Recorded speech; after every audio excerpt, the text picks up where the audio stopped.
I'm here with Rodney Ascher, the director of Room237, which is an unbelievably fascinating insight into Stanley Kubrick's film The Shining.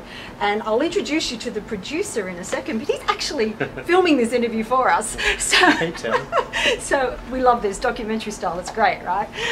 So Rodney, first of all, tell me your fascination with The Shining, which led to this amazing film. I mean, Stanley Kubrick's always been one of my favorite filmmakers, and The Shining is a favorite film. I mean, as a little kid, you know, I snuck into a theater and only made it in about 10 minutes before I had to sneak back out, and it may be that it left a scab that I continue to go back to pick. There's amazing theories out there.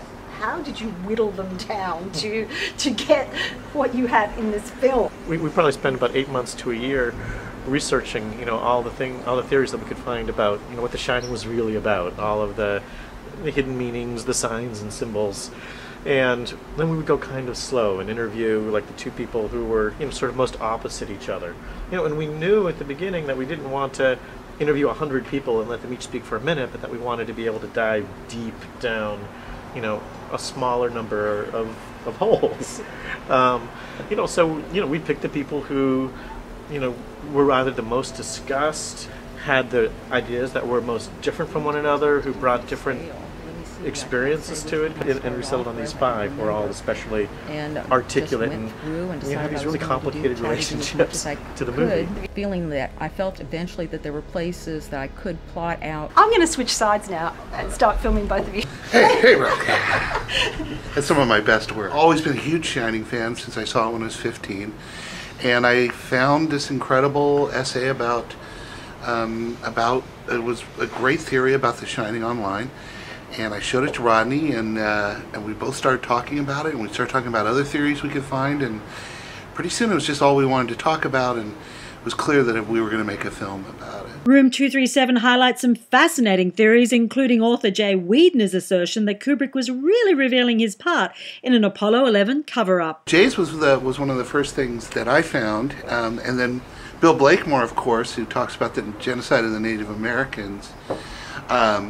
He wrote his article way back in 1987, so in many ways he's sort of the granddad of Shining theorists. So when we were able to talk to him, we were really kind of felt we were off and running.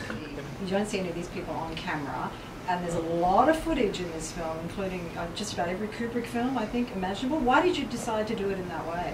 Well, I mean, that was a style that I had, you know, started working on a little earlier. There was a short documentary I made that was all, you know, built on a voiceover interviews with imagery, and it both, you know, created this weird sort of dreamlike effect, and it created challenges of, you know, how am I going to illustrate some of these moments when I don't have the talking heads to cut back to. This is a movie about like big ideas and epiphanies and, you know, voyages through film history. So, you know, I'm much happier to see that to set this thing in the world of, you know, outer space and ancient Rome and the Old West, and not in, you know, somebody's office. Why do you think The Shining, more than any of other Kubrick's films, has generated this kind of analysis? There's the very real possibility that this movie is the one that has the most hidden meanings and symbols. But it's also, you know, probably the one that's watched the most often these days, just for fun. While you're watching it, you have time to think about these other things, and I think in general, horror movies tend to make the best metaphors. If Stanley Kubrick was here and saw this film today, do you have an idea of what he might think?